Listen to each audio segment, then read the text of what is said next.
Welcome to Threads of Enlightenment, a podcast devoted to helping you overcome challenges in your life that prevent you from becoming the best version of yourself.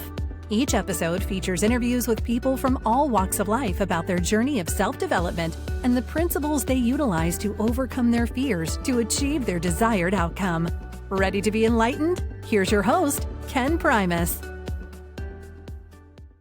Welcome to another episode of Threads of Enlightenment. You guys know how I feel about this precious commodities that I know that my visitors are coming with, very precious in my eyes. One is time.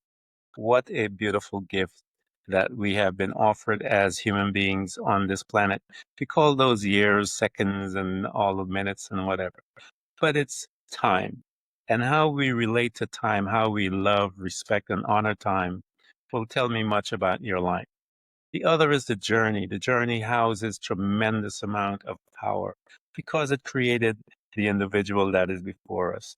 And Maddie is before us, and she's here to spend both of those precious, expensive stuff. And I am honored that she's here to help you and I to become better human spirits while we're here on this thing that they tell us is called Earth, so that we can experience what we are longing for to find out who we are. Thank you so much for coming to Threads of Enlightenment. It's a pleasure. Thank you very much for inviting me. First of all, maybe I can take a few minutes to tell you that 2 days ago, my oldest daughter, she gave birth to my second grandchild, a little baby boy. Thank you very much. And in my world, the most important exams we all pass is actually when we become when we are born. And that's the only exam that really counts. And who are we, which is really what you are interested in and what we are all interested in, is that a couple of years ago, I worked with very experienced business people, and they have all achieved so much, but they are not very sure about what they have achieved, if their dads are proud of them, if they have done good, is that life to achieve a lot in corporate life. And then I started to wonder, how come that, they have built companies, they have, sold them, and they have so much, but they don't see it. And they are very worried about this and that. And then I also started to look at myself and my own worries about this and that. And then on my bike one day, I got this little thing that when I believed my thoughts, I was feeling miserable. But when I didn't believe them, I was okay. So then I started to dive into what is thought? What are emotions, feelings? What come first?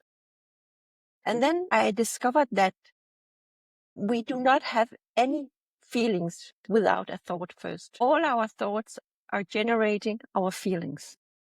And it's our feelings that we react upon. And all the feelings we have, that are very stressful, like, fear, and we are angry, we feel shame. When we look into what the thought that we have just before the emotion, we get to see that what we were thinking is just fiction.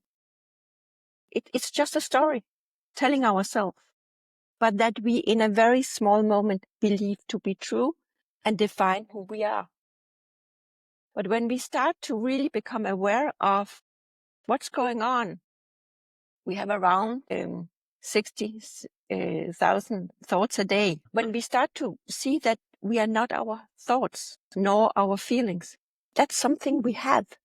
It comes and goes, just like the clouds on the sky. But the moment we keep onto the thoughts and believe them to be true, we really create a miserable life, nightmare. And then people started to say, when do we know that we are lying for ourselves? And then I told them that the moment we start to become aware of how we feel, the feelings that we have, we also start to become aware of what generated the feelings. But sometimes, or very, very often, because we believe our thoughts to be who we are, it's so difficult for us to let them go.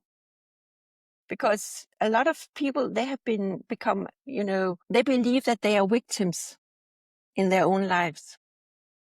Like you said something about, trauma. And we all have kind of trauma, but we also believe that, when we have a trauma, that can be, for instance, me, when I was 23 years old, I lost my twin brother. And it was in an accident in the United States. I'm from Denmark, so he was abroad doing his studies. And I discovered that before then, I didn't really say I or me. I always said we and us. And suddenly I had to, become aware of me being just me. And a lot of people would say that must have been really a big trauma in your life. And in the moment when it happened, of course, it felt like that. But now afterwards, many years afterwards, actually, it was just life happening.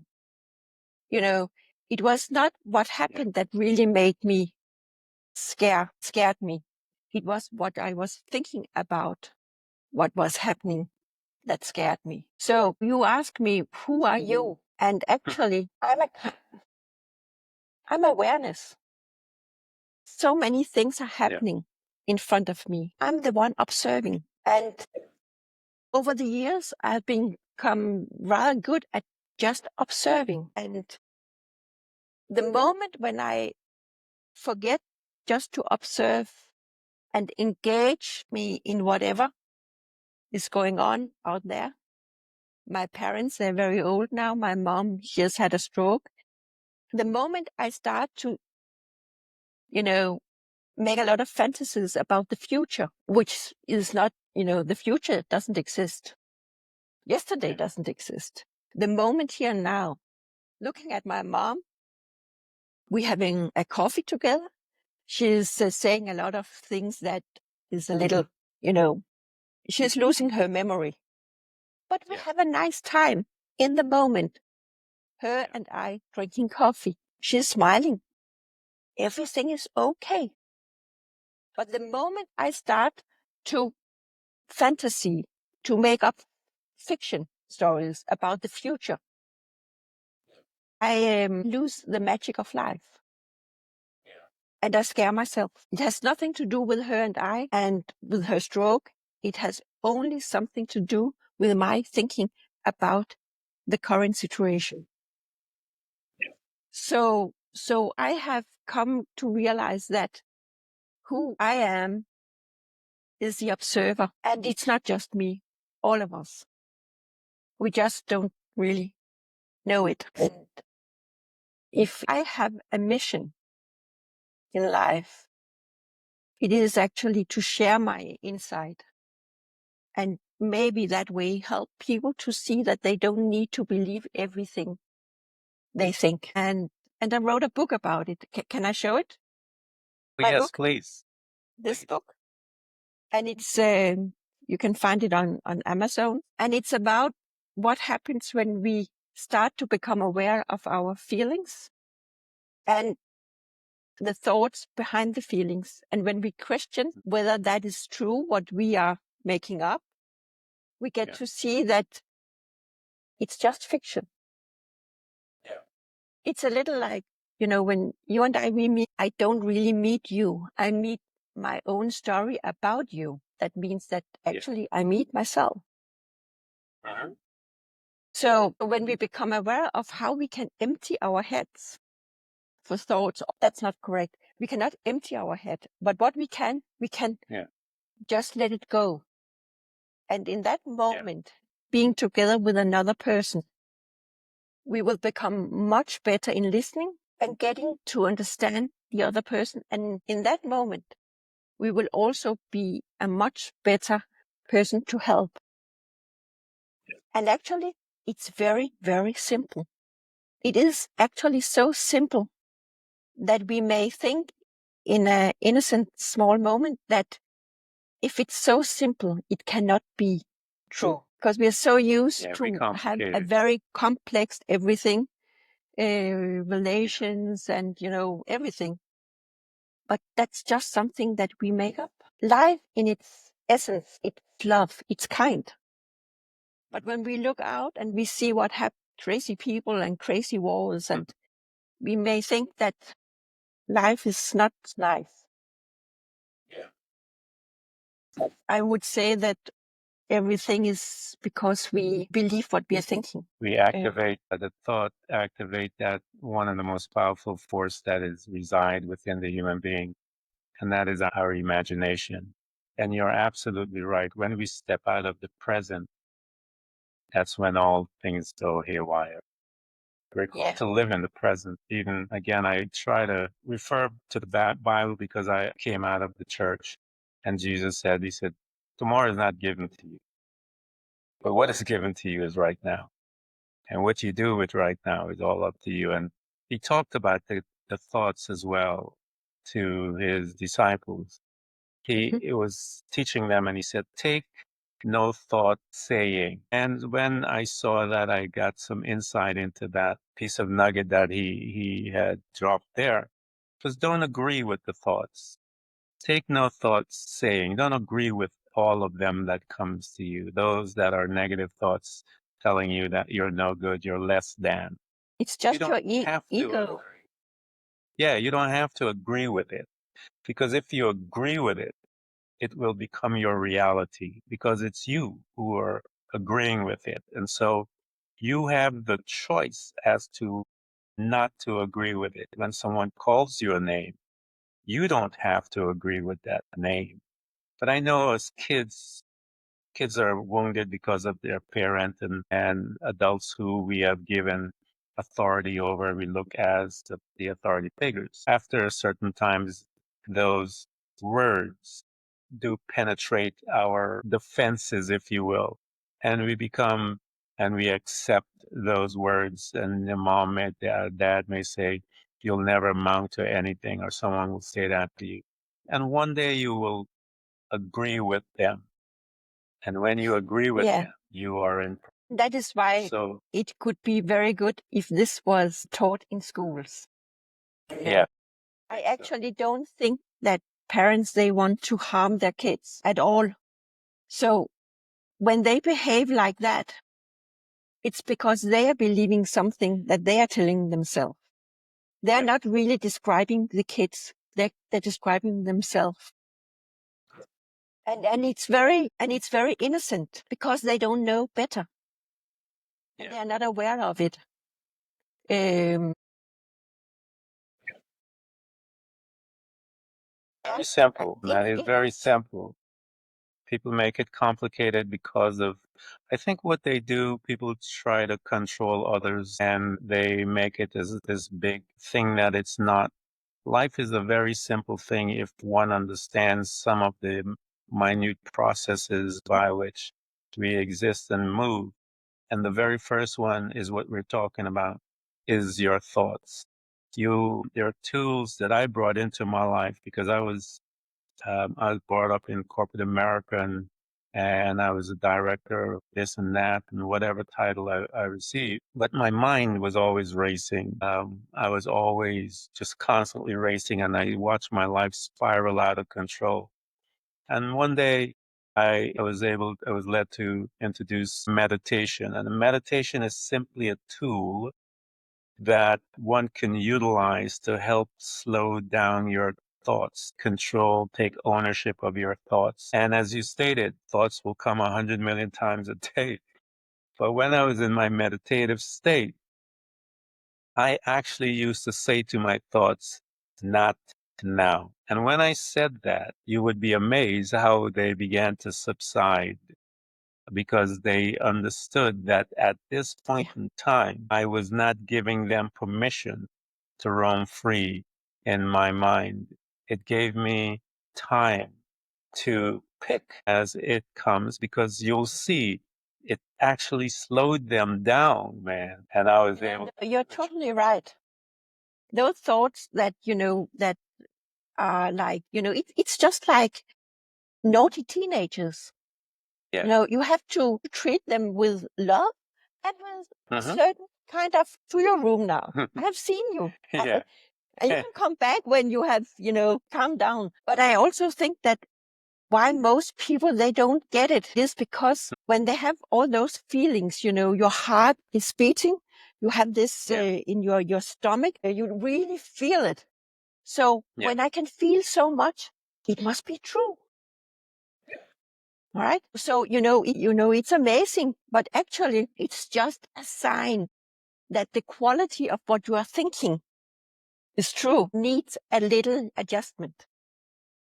So there's nothing here which is not kind of divine engineered. But if we don't get it, we don't get it. And then we don't, can play it so that we really experiment, life as divine.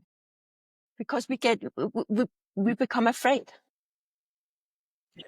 And this doesn't mean that we should not, be. But when I talk about being present, it doesn't mean that I don't care about the future or my history or whatever. But I'm just aware that this moment creates the next little moment. And if I'm not present here, how can I then, enjoy my future?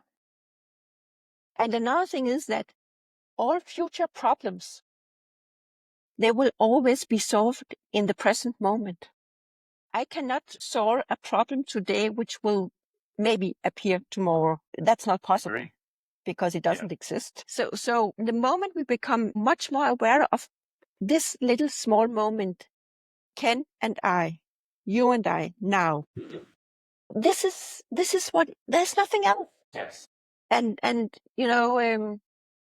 then life become much more friendly. Becomes more tasteful as you begin to, your experience is much deeper when you are in that space, and recognize that you're in the moment, and in the moment it has all the wisdom, the knowledge, the insights that you will ever need if you make yourself available to it. We can resist these things, but you have to become available to it. And that availability is always being present, because the thoughts that you need will show up. That is necessary to rescue when you're present. If we ask your audience now to close their eyes, and then for a short moment, we don't say anything. Okay. I'm sure that if I ask you now, what happened? I think that maybe there is a voice in your head saying, this is a little weird. And then there's another voice saying, no, go with the flow. Just listen, try it out. But to become aware of those voices, there must be a third one, kind of observing the two with what's going on. So I think that most people, they are not aware of what is a thought. They are not aware of what's going on in their head, or, the dialogue that they have with themselves. It has become so, it's just, me. But the moment when they can, start to observe what is actually going on now, that moment will help them to meet whatever will be, meet them on their plate with a curiosity. And they will also discover that in that moment, their need of judging, we are so good in judge, we judge everyone, ourselves and all the others. But in that moment, when we become aware of that we are not our thoughts, we find out that we don't need to judge everything and everyone. I believe anyone that judges someone else practices judgment on themselves, because they're familiar with it. Yeah, but they don't know. They don't see themselves. Yeah. You can only practice what you know. If you're hateful, you hate yourself. And because of that, we see the fruit of you manifesting because you hate me. It is a reciprocal, I'm your mirror when we meet. And people need to understand that those that are around you are your mirror. They're friends. I tell people that people come into our space to make us aware of our, I call them the scotomas, the blind sides. those programming that you don't even know that you're doing because you're so comfortable, it is you. And they may make a comment, pardon the expression, they may say, you're such a prick. And your immediate response is to anything like anyone else. If it's sensitive, if you touch something that is sensitive, there is a reaction. And because it's sensitive, you reacted by outbursts and whatever. But when you get into your quiet space and you begin to investigate, why did they say that? And you began to question, as Maddie had said earlier, the questions that will unearth those feelings, those pain, those dark spaces that you have. Begin to question yourself, your behavior, your actions, your thoughts, because you have been living on your default mode for 30, 40, 50 years.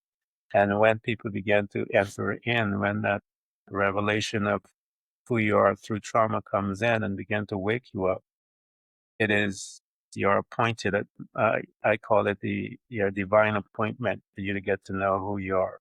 So here you are. I want to ask you this question. How old were you when you began to receive these insights? You had mentioned about your brother, your twin brother, in his death, and you mentioned that it was a traumatic situation for you at that time. How did you overcome that trauma, that pain? Because that is someone that is, they say the twins are a little closer than all the others, if you will. How did you overcome that particular trauma as you are moving through your life? Maybe because he really never died within me. I saw him. He came home to Denmark from the States in a coffin, and I saw him, and I could say, okay, this is Kim, my brother. Yeah. And yet it was not really Kim. That was one thing. And another thing is that I could grieve from my heart, from love, but not because there was something that I hadn't done or didn't told. I have always kissed him a lot, and I have always said, I love you. And we have been traveling together, and there was no unfinished business. What I'm saying now, it sounds maybe crazy, but in that moment, I didn't say what I'm going to say now, but now I say it. Yeah. It was okay. It was okay. And I was okay. But now I have 3 kids. And I have had a period where I've been afraid, when they turn 20, send me a text message when you get home. And I was a little, afraid of something should happen to them. But again, because of what I'm doing and my book and everything, I knew that now you are scaring the hell out of yourself. So I managed to, I've always been curious. And I always had this inner feeling that life is a gift. And also when it hurts, that it's a little like, now we have clouds on the sky, but above the clouds, there's a blue sky. I have always a blue sky within me. We all have. It's not just me. We all have. So actually, there's only one thing to do, and that is to be grateful. So I think that the feeling of gratefulness fills me with the strength that can overcome whatever. Yeah. This is one of the most powerful forces that a human being has, is the attitude of gratefulness and thankfulness and gratitude and all of these things. Because when you look at your life, can your emotional and your fears or your states, I call them states, Maddie, where you're in a state of joyfulness, you're in a state of thanksgiving, you are in a state of fearfulness. Now, Feelings. these states will bring fruit in your life, and I'll give you guys a story. Again, I always pull from my background. There's this story about this man called Job, a very wealthy man in the day of his time. And he had some kids and his cattle and whatever. And one day all of this stuff was destroyed. And he would go praying every morning when his sons and his kids would be partying, and whatever morning he would pray that they would not do anything to offend God and whatever. And one morning, all of his servants are coming from all over the place telling him that all of his kids are dead, all of his wealth is being destroyed, everything, his whole world. And the man said, "The thing that I have feared has come upon me." What a powerful statement. So he lived in this state of fearfulness all his time, even though he was wealthy, even though he's kids and everything. And he pulled his fearfulness, pulled that thought that he had that his kids would die and he would lose his wealth. The thing that I have feared has come upon me. And he pulled that into his family and destroyed his entire family and his wealth. And so I am saying that to tell you that when you are in a state of gratefulness and thanksgiving and all of those type of states, you will pull all of those rewards that come with that type of thinking, that type of presence, as well as the negative. The choice is, Maddie said, is that person in the middle, the observer that is sitting there watching this and deciding, what is going on. But it's that one in the middle that will help you get out if you would give him permission to bring you out. Still your choice. And so you have to figure out what state do you want to live in. And this has to be done in the present at all times. If you step out of the present, you're either going to be tapping into some of those fearfulness or other things that you shouldn't be in, because as you become steady in your present, you will appreciate that person in front of you. You'll appreciate their breathing. You'll appreciate the noise in the bird, the dog, everything becomes exciting in that moment. But to get to that point, it's not enough that you are intellectually bright. Oh, no. Because I am sure that we can all, what we have been talking about here, it sounds okay, logic, kind of. It's not an intellectual exercise, Yeah. trust me. So really to get this, we need to become still, and we need to look inside and also have the curiosity or the courage to stay a little put with certain feelings. And to, to look at it from the inside perspective. And, it can be that we, after I'm 60 now, just turned 60. Congratulations. Thank you. What if what I have been believing for almost all my life show me that it is, I've been living on a, can I live with that? That I have, kind of spent my whole life believing something that I have been almost maybe I've been divorced many times, and, I don't know, because I followed some goals that I believe to be true. And suddenly I discover that I have misunderstood something very crucial. So some of my clients, they can be very afraid of getting too close to the inner truth. But the moment that they have this, my God, they find out that there's nothing to be afraid of. But until that point, a lot of people, they just stay so close to what they believe, even though that it's destroying them and their family. So Takes courage. it definitely does. And afterwards they will they will see that was also something that they just believed to be true, and that there's actually nothing to be afraid of. Yeah, the imagination will always keep us in. It's a neutral tool. We need it also to do the reciprocal of seeing the bad things. We can use that imagination to look and see the thing that we want to have, the desired outcome, if you will. Yeah, or something that we did.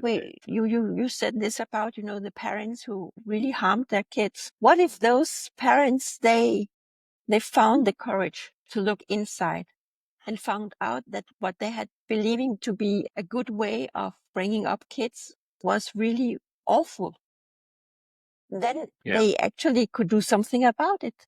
They could come up with an apology. They could, and maybe that would be just enough for their kids now grown up to, not repeat their bad behavior and maybe also get to understand themselves better. It's never too late to, I thought what I was doing was the right thing, but now I know better. And again, actually it's so simple that sometimes when I can see that if you just could see, you just need to adjust here a little, then, but if you get it, you don't get it. And you also said something about the journey. Each of us, we have to do it our way. And that's okay too. But if I can just, make one soul silent enough time for that soul to understand that she's okay. She's okay. Then she can move on. Some advice. Yeah, I'll give you guys some advice. What she's talking about is key. The shifting of the perspective when someone like Maddie is guiding you in a conversation. She talked about some of her clients that she see, the power brokers that she had mentioned, these executives. And a lot of people are afraid to see themselves because they have a picture of themselves in their mind as this monster. And they don't want to see that monster become acquainted with the monster that is inside that they have created. This is their imagination from wherever they've got it from, mom and dad, family, wherever that seed was planted and now is a tree rooted there.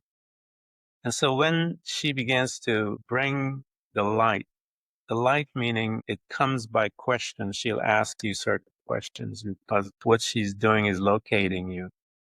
And when she locates you, those questions will be able to shift your perspective from darkness to light, from the old way to the new way, where you will surrender. You got to surrender right here. This little passage right there it's just this little bridge. But most people don't want to take that little walk. But trust me, if you take that little walk, your freedom is on the other side of that bridge. And all it is a very small space that you have to surrender. And when you surrender right there, I guarantee you, your freedom is waiting to greet you. It's been there, just simply waiting for you to surrender, to get to that place of surrendering so that it can hold your hands and say, welcome, here we go. And so nicely put. So that's where you have to find yourself. It's that perspective. Allow yourself, love yourself enough to break the constant resistance. Surrender right there and allow yourself to experience this new thinking and see what the outcome will bring you.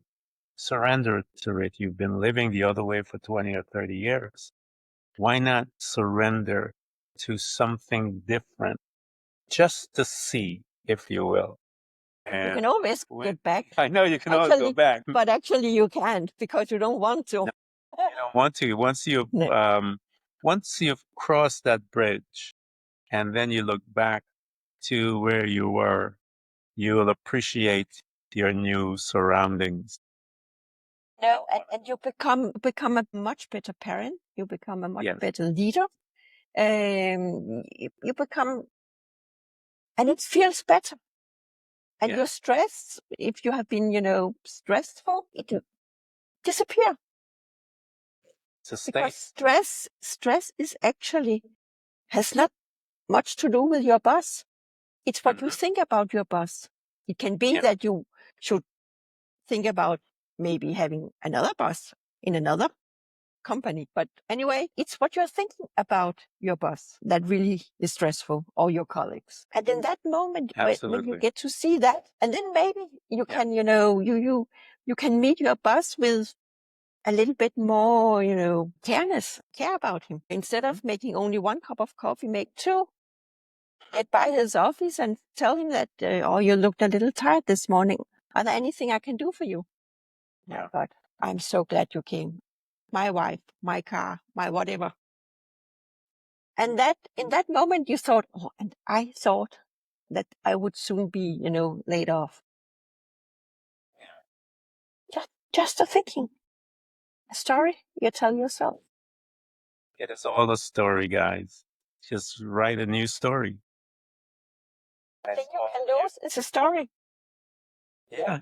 It is, and that's where you learn how to reprogram your thoughts, you bring in tools into your life. There's so many of them. You have meditation, you have journaling, you have so many tools that you can bring into your life to help you, to assist you to begin to reprogram your thoughts and create and write a new story so that you can get a chance to experience you. The story is about you. And you don't know how beautiful you are until you step out of hatred and begin to love. And then you are looking at yourself several weeks, months later, you go, wow, I have become and recognize the beauty that is in me. And you are now responding to others with a smile on your face, a hug.